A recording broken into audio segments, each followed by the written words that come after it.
Peristiwa wafatnya Nabi Muhammad SAW menyebabkan kesedihan kaum muslimin di Madinah. Tidak adanya Nabi bersama mereka menjadi periode yang sangat sulit bagi kaum muslimin. Wafatnya Nabi memunculkan pertanyaan tentang kepemimpinan di Madinah. Selama 23 tahun, Nabi memimpin umat muslim secara politis dan spiritual yang langsung dibimbing oleh kekuatan ilahi. Kini, Nabi tidak ada lagi. Apa yang akan terjadi kepada masyarakat yang dibangun Nabi Muhammad? Siapa yang akan memimpin umat Islam sepeninggal Nabi?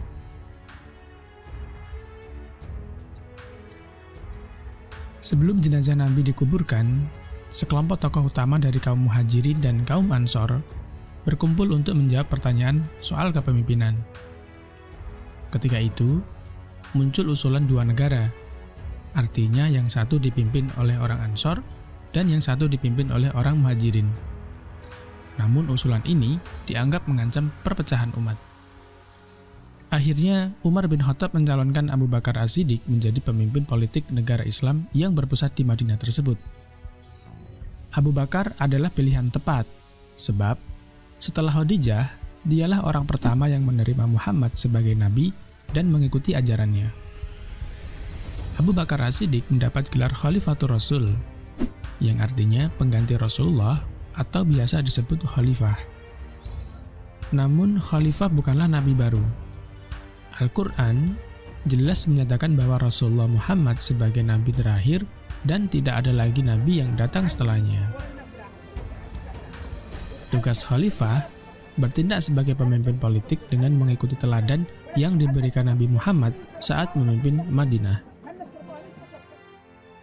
Khalifah Abu Bakar melanjutkan program yang belum terlaksana di masa Rasulullah, seperti pengiriman pasukan perang Usamah bin Zaid.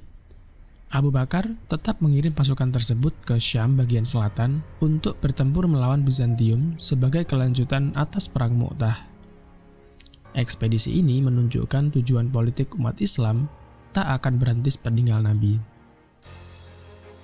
Di saat yang bersamaan, berbagai suku Badui yang baru masuk Islam mulai memberontak dan tidak mau membayar zakat. Padahal, zakat merupakan pilar penting dalam Islam. Mereka beralasan dengan wafatnya Nabi, maka sumpah setia kepada Islam tidak berlaku lagi. Tak hanya suku Badui yang memberontak, juga muncul sejumlah orang yang mengaku sebagai Nabi. Yang paling menonjol di antara orang yang mengaku Nabi tersebut adalah Musailamah Al-Kadzab. Abu Bakar menyatakan, mereka yang memberontak dengan tak mau membayar zakat dinilai telah keluar dari Islam atau murtad. Adapun munculnya nabi-nabi palsu merupakan ancaman bagi Islam.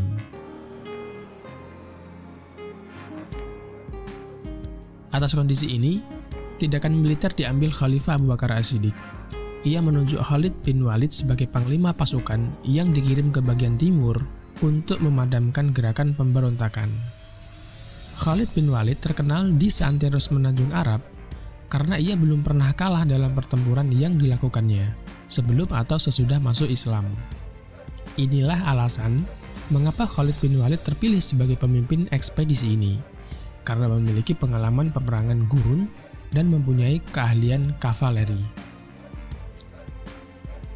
Benar saja, pasukan di bawah Panglima Khalid berhasil mempertahankan Madinah dari ancaman pemberontakan serta berhasil memukul mundur pasukan Musailamah Al-Kadzab.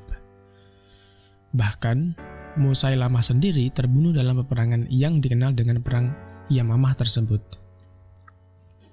Perlahan-lahan, kesetiaan kepada Khalifah menyebar di seluruh Jazirah Arab. Khalifah menyuruh suku-suku untuk kembali ke Islam dan memerangi mereka yang masih memberontak.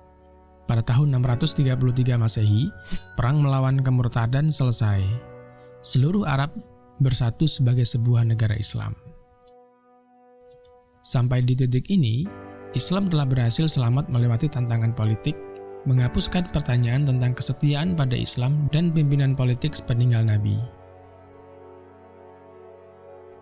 Selain memperkuat keberlanjutan negara Islam, masa kekhalifahan Abu Bakar sangat penting bagi pelestarian Al-Quran dalam bentuk tertulis. Dalam Perang Yamamah, banyak penghafal Al-Quran yang gugur, sedangkan Al-Quran sendiri ditulis secara terpisah dan tersebar di kalangan kaum muslimin. Namun, di masa Abu Bakar, Al-Quran telah berhasil disatukan melalui saran Umar bin Khattab agar seluruh naskah Al-Quran yang tersebar dikumpulkan dan diperiksa lagi dengan ingatan para sahabat yang dapat dipercaya. Disimpan di lokasi terpusat untuk berjaga-jaga atas skenario yang tidak diinginkan jika semua penghafal Al-Quran meninggal. Kekhalifahan Abu Bakar hanya berlangsung dari tahun 632 Masehi hingga wafatnya pada tahun 634 Masehi.